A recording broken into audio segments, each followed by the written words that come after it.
Kryeministri Rama zhvillon mbledhjen e qeverisë pas ndryshimeve të shpallura në grupin parlamentar, mungojnë Balluku, Spiropali dhe Piro Vengu. Shtetet e Bashkuara i dhurojnë ushtrisë shqiptare raketat e sistemeve anti-tank Javelin, forcohen kapacitetet mbrojtëse të forcave toksore.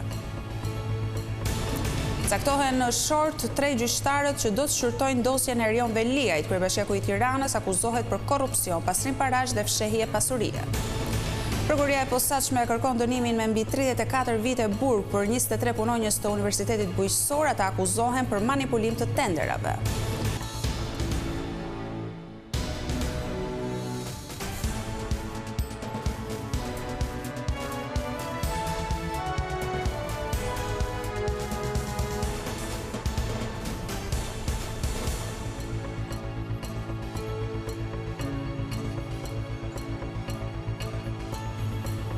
Përshëndetje, nderuar teleshikues, ky është edicion informativ i lajmeve këtu në televizionin kombëtar Vision Plus. Pasi njoftoi një ditë më parë ndryshimet në kabinet, Edi Rama zhvilloi sot mbledhjen e qeverisë. Pjesë e saj nuk ishin ministrat e shkarkuar Piro Vengu dhe Elisa Spiropali. Të rinj do të ulen në karriget e ministrave pasi të jenë betuar përpara kreut të shtetit. Një ditë pas shkarkimeve dhe emërimeve të reja në qeveri, kryeministri Edi Rama mblodhi anëtarët e kabinetit të tij për vetëm 30 minuta, ndërsa pjesë e saj nuk ishin 2 ministrat e shkarkuar, edhe pse janë në detyrë deri në betimin e pasardhësve përpara presidentit të Republikës. Munguan ministria e jashtme Elisa Spiropali dhe ministri i mbrojtjes Piro Vengu, 2 emrat që me emërimet e reja nuk do të jenë më pjesë e kabinetit Rama 4. Tashmë ndryshimet të bëra në qeveri, kryeministri Edi Rama do të duhet t'i dërgojë presidentit Begaj, i cili sipas kushtetutës ka një afat prej 7 ditësh për të dekretuar lirime dhe emërimet e reja.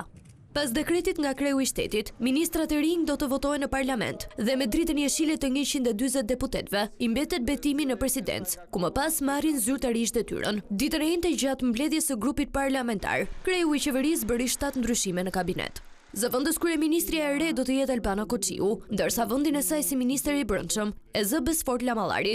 Postin e Lamallarit si ministër i drejtësisë do të marrë Toni Gogu, ndërsa vendin e tij si ministër për marrëdhëniet me parlamentin e zë Eriona Ismaili. Sa i përket Ministrisë Infrastrukturës dhe Energjisë, në krye të saj do të jetë Enea Karakaçi, ndërsa Ministria e Mbrojtjes i është besuar Ermal Nufit. Ky vendim i Ramës lë jashtë Piro Vengun, ndërsa gjithashtu ikën dhe Elisa Spiropali. Pasi krye diplomati i ri, do të jetë Ferit Hoxha. Pas shkarkimit nga detyra si ministre e jashtme, nuk ka vonuar reagimi e Elisa Spiropalit. Me anë të një postimi në Facebook, ajo shprehet se ka përfunduar një detyrë, por jo një rrugtim. Duke cilësuar si privilegj detyrën si ministre e jashtme, Spiropali shkruan se të qenurit krye diplomate nuk është thjesht një funksion, por vazhdimi një narrative historike që e sheh Shqipërinë si pjesë të pandashme të perëndimit. Ajo shprehu mirënjohje ndaj Partisë Socialiste dhe kryeministrit Rama dhe theksoi se politika nuk është zotërim apo pronësi, por kujdestari e përkohshme. Postimi Spiropali e mbyll me një mesazh duke thënë se pozicionet janë kalimtare, ndërsa gjurma është zgjedhje vetëdijshme.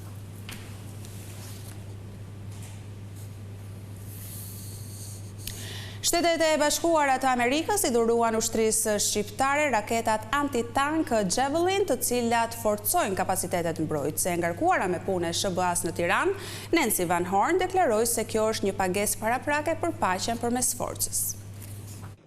Raketat e sistemit Javelin, pjesë e teknologjisë të sistemeve anti-tank të Shteteve të Bashkuara të Amerikës, janë pajisjet më të fundit që janë dorëzuar forcave toksore në Zalther. Në këtë ceremoni, ministri në largim i mbrojtjes Piro Vengu vlerësoi partneritetin me Shtetet e Bashkuara. Ku ne rrisim besueshmërinë duke shkurajuar rreziqet me kapacitete reale. Sigurisht Shqipëria nuk armatoset dhe nuk forcon kapacitetet e saj për të kërcënuar askënd, por armatoset në mënyrë që askush mos ta vërë në provë, sigurisht brenda suazës së një sigurie kolektive brenda aleancës. E ngarkuara me punë e Shteteve të Bashkuara, Nancy Van Horn theksoi rëndësinë e rritjes së angazhimit për sigurinë. Rritja e angazhimit tuaj për sigurinë është një pagesë paraprake për paqen përmes forcës. Kjo paradhënie kërkon jo vetëm rritjen e shpenzimeve të mbrojtjes, por edhe një fokus të qëndrueshëm në gatishmërinë luftarake dhe modernizimin ushtarak. Javelin është një sistem raketor kundër tank i gjeneratës së fundit i prodhuar nga Shtetet e Bashkuara. Sistemi është shumë efektiv kundër mjeteve të blinduara dhe përdoret gjerësisht nga ushtritë e NATO-s, si edhe në operacione reale luftarake. Shorti i hedhur në gjykat përsaktoi 3 gjyqtarët që do të kenë në duar dosjen e Erion Veliajt. Kryebashkiaku i Tiranës akuzohet për korrupsion në 13 raste, për shpërdorim detyre, fshehje të pasurisë dhe pastrim parash. Nën akuzë është edhe bashortja e tij Ajola Xoca. Shortohet dosja Veliaj. Togat e zeza që do të gjykojnë kryebashkiakun kryesohen nga Angjëllushe Tahiri dhe antarët Rudina Palloj dhe Alma Kodraliu. Një vit pas arrestimit, Veliaj do të nisë betejën në gjykatën e posaçme nën akuzat për korrupsion pasiv në 13 episode të ndryshme, pastrim parash, shpërdorim detyre, mos deklarim të ardhurash në bashkëpunim. Prokuroria e akuzon Veliajin se shfrytëzoi postin për të krijuar përfitime financiare gruas së tij përmes një skeme korruptive. Bashkëshortja Ajola Xoca kishte krijuar disa organizata jo fitimprurse duke futur në lojë persona të tretë për të përfituar fonde nga bashkia e drejtuar nga burri i saj. Rezultati, sipas SPAK, është se përfituesi fundor i këtyre të ardhurave ishte vetë Ajola Xoca dhe kryebashkiaku Veliaj. Organizatat njëherësh fitonin fonde dhe garantonin pastrim parash, ndërsa disa kompani që kishin marrë leje ndërtimi i jepnin në rishfet kryetarit të bashkisë. Tani më Veliaj do të ketë 2 beteja, atë në gjykatën e posaçme, një tjetër në kushtetuese për masën e sigurisë arrest në Burg. Në 3 nëntor, njëjta gjykatë i dha të drejtë Veliajt pasi goditi vendimin e shkarkimit të tij duke lënë në detyrë atë si kryetar bashkie.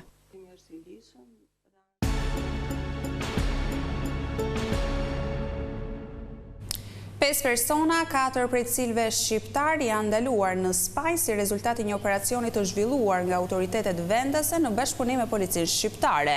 Operacioni i quajtur Ferdinand bëri të mundur goditjen e një grupi kriminal të akuzuar për vjedhje me armë zjarri të parave dhe sendeve me vlerë në banesa dhe vila në Spanjë. Gjatë operacionit u sekuestruan mbi 10.000 euro, 4 oradore të markave të shtrenjta dhe një automjet. Bashkëpunimi mes palëve ka zgjatur rreth 2 vite dhe po vijon për kapjen e 2 antarëve të tjerë të grupit të shpallur në kërkim ndërkombëtar.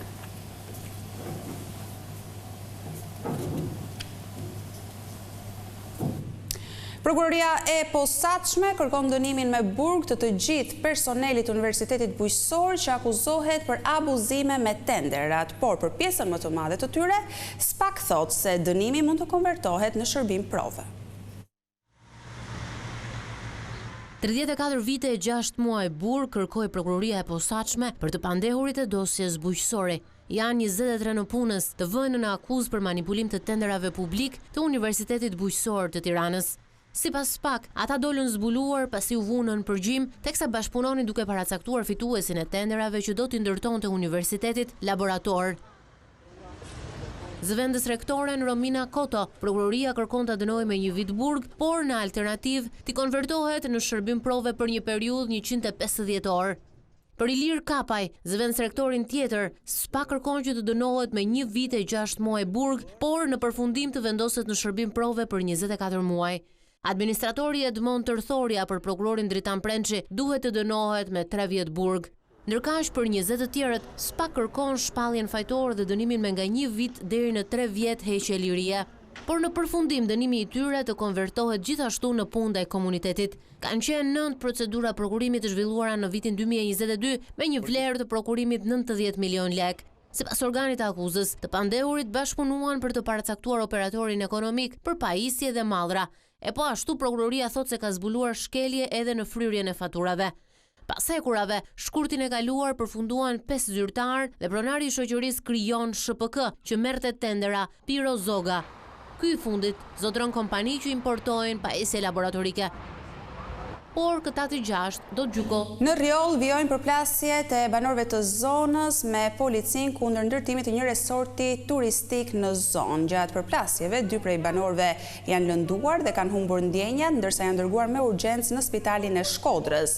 Prej gati 1 muaj, banorët e Baks Rjollit kanë kundërshtuar investimin në tokat për të cilat ata pretendojnë se kanë letrat që vërtetojnë pronësinë e tyre. Ata vazhdimisht kanë tentuar të bllokojnë punimet e kompanisë dhe kanë bërë edhe protesta para institucioneve të drejtësisë.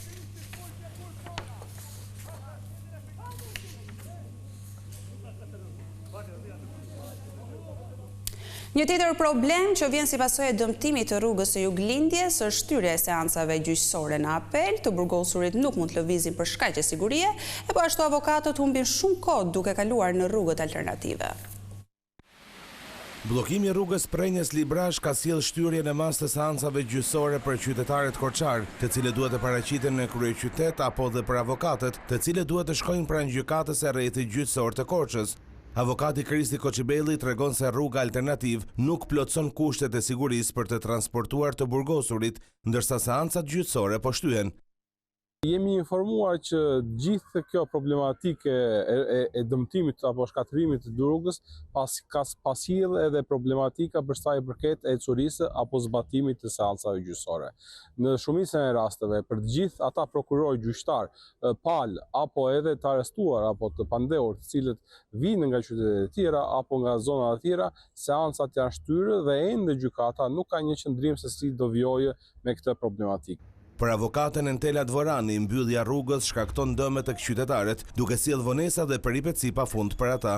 Të mendoni që në këto 4 vjet që janë ndryshuar gjyqtarët, gjykata u mbyll, administrativi ja kaloi në Tiranë, apeli kaloi në Tiranë, ne nuk po bëjmë një seancë në 4 vjet. Para 2 ditësh ka vdekur një kliente ime, janë ndodhur në Amerikë. Ajo ka ndruar 4 gjyqtarë dhe nuk është bërë një seancë. Avokati kundërshtar në gjykim nuk erdhi. Unë sot kisha një gjykim esencial ku vinte gjyqtari nga gjykata e Gjirokastrës, sepse është çështja e fundit që ka mbajtur në dorë. Gjyqtari ishte atje, ekspertët vjen nga Tirana.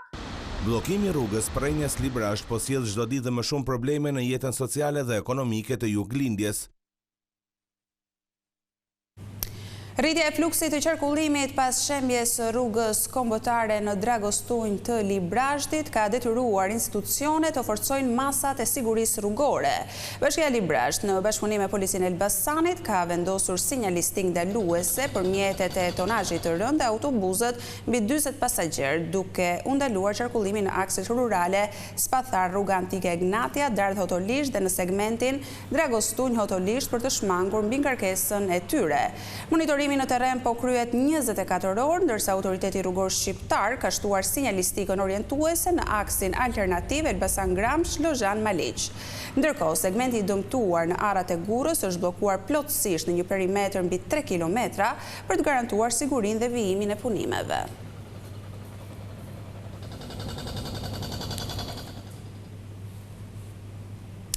Dhjetra banor të një fshati në Poliçan kërkuan ndërhyrjen e bashkisë për t'i dhënë zgjidhje problemit të rrugës hyrëse në fshat. Punimet që po kryen firma private sipas tyre kanë kushtuar aksin e madje ka bllokuar edhe kanalet kulluese.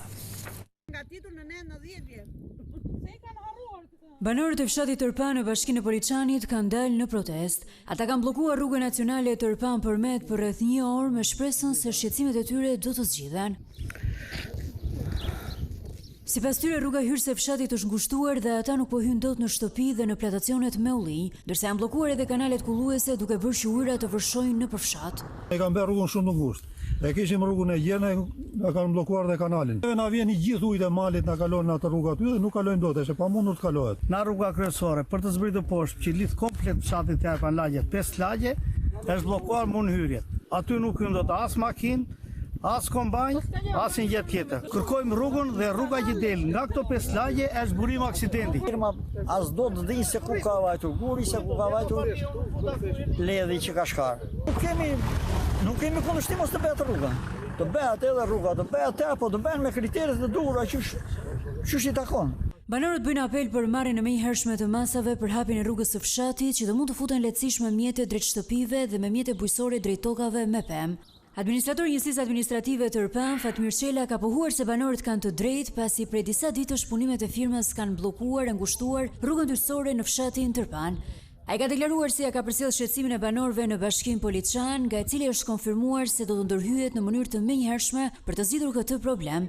Bashkia Poliçan do të ndërhyjë në rrugën e fshatit, por problematikat e shkaktuara me gurët e rënë nga punimet e rrugës janë kompetencë e firmës përkatëse të ndërtimit.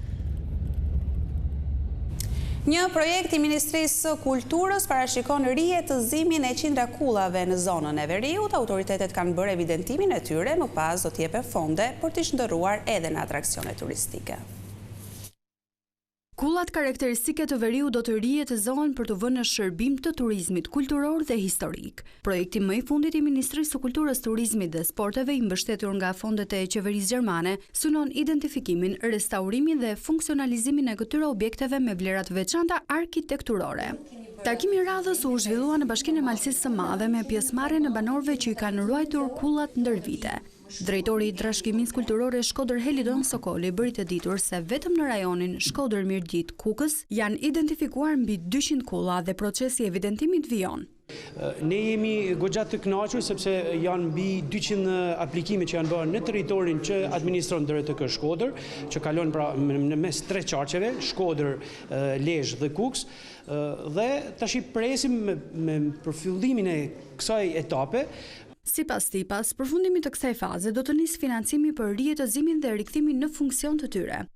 Ne si DRTK do kemi primare pikësparit një herë me fillu me kullat që kanë status monument kulture, sepse me këtë rast ne shmangim edhe problematika në kohë me mënyrën se si janë administruar dhe si janë menaxhuar këto monumente deri më sot.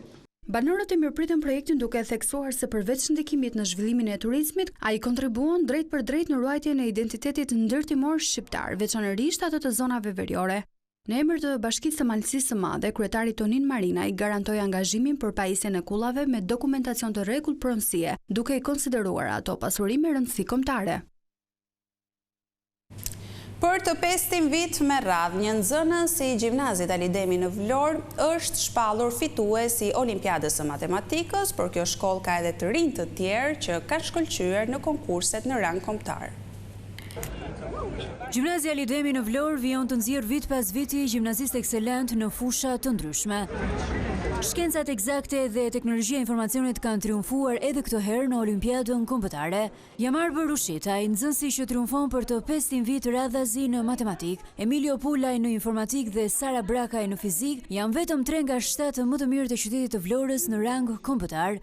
Për ta s'ka asgjë të veçante të vështirë, ata thjesht studiojnë, ndërsa duket se garën e kanë me veten. Hera e 3 që marr pjesë, kam kandiduar edhe vitin e parë e vitin e dytë, por këtë herë arrita të kaloj edhe në fazën e tretë. Nëse je përkushtuar, nëse je dedikuar dhe ke vënë si qëllimet e sënde, mund të arrish patjetër. Mendoj që duhet të ketë një balancë dhe të jetës sociale dhe të studimeve, por në moshën tonë është shumë e rëndësishme që të fokusohemi te studimet dhe të zbulojmë shumë për veten sesa të fokusohemi te pjesa e shoqërisë të dalat e panevojshme. Por gjithsesi duhet të arrijë një balancë. Jam i gëzuar që dola mirë, në kuptimin mund të kisha dalë dhe më mirë, por rezultati ishte besoj kënaqshëm. Këtë vit thjesht shikoj ato gjëra që janë vërtet më të rëndësishme për mua dhe jo ato çfarë mund të jenë interesante, por jo aq të rëndësishme. Të rinjtë të shohin të ardhmen e tyre mbi të gjitha në Shqipëri, duke treguar se niveli akademik edhe këtu ka cilësi. Ndërkohë se në gjithë vendin edhe në Vlorë është zhvilluar festivali i shkencës, ku në zyrat vendore arsimore Vlori Mar kanë marrë pjesë 20 shkolla, me nxënës së klasave të 10, 11 dhe 12. Festivali sipas organizatorëve synon të nxjisë nxënësit në të menduarin shkencor.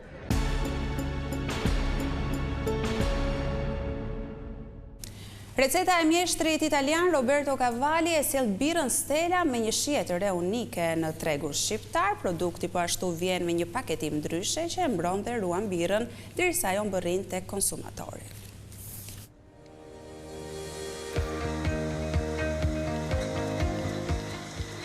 Birra Stella rikthehet në një shije të re të rafinuar dhe identitet të forcuar falë recetës së mjeshtrit italian Roberto Cavalli. E prodhuar në fabrikën Stefani & Co, tashmë pjesë e Eurolab International Group, ajo vjen me standarde moderne dhe cilësi të ngritur në një epokë të re zhvillimi. Që prej vitit 1994, fabrika Stefani & Co ka qenë një nga pikat më të rëndësishme të prodhimit të birrës në Shqipëri. Në mars të vitit 2025, kompania ju bashkua Eurolab International Group, i vetmi grup shqiptar me përfaqësi në 10 shtete të rajonit. Një moment kyç që shënon fillimin e një transformimi të thellë teknologjik dhe cilësor. Teknologjitë e reja dhe sistemet e kontrollit inteligjent ndërthurën traditën me inovacionin modern. Ne ruajtëm shtyllën kurrizore të stelës origjinale, por ndryshuam për zgjedhjen e lëndëve të para dhe të gjithë procesin e prodhimit. Konsumatori shqiptar është një person shumë krenar që dëshiron të ketë një birë që shpreh dëshirën për të qëndruar së bashku, për të shijuar jetën, për të kaluar një moment të bukur së bashku. Formula e re e zhvilluar nga mjeshtri italian i birrës Roberto Cavalli ndryshon llojin e elbit të përdorur, ndërsa është investuar gjithashtu në paketim të ri. Paketimi i ri ka një objektiv shumë të rëndësishëm, i cili është mbrojtja e birrës gjatë kohës që është prodhuar deri në kohën kur do të shijohet nga konsumatori. Birra e re është më e plotë në shije fal fermentimit më të gjatë, kontrollit më të lartë të sheqernave të fermentueshme dhe alkoolit në volum 4.6%. Është një birë e vërtet, një birë që kur e provon dëshiron të pish një tjetër. Investimet e ardhshme do të rrisin kapacitetin dhe aftësinë e fabrikës për prodhimin e varieteteve të reja. Cavalli ka edhe një këshill për mënyrën se si birra duhet të konsumohet. Duhet ta servirni me një gish shkum sipër, duke mbajtur gjithmonë temperaturën konstante. Dhe mënyra më mirë për ta shijuar birrën tuaj të parë, qëndroni së bashku dhe shijoni një Stella. Që nga fundi i vitit 2025, birra e re Stella është prezantuar në çdo supermarket dhe në baret e preferuara të shqiptarëve. Cheers. Kjo ishte gjithçka e përgatitur edhe për këtë edicion informativ. Falenderoj për vëmendjen tuaj. Bashkë ndajemi këtu.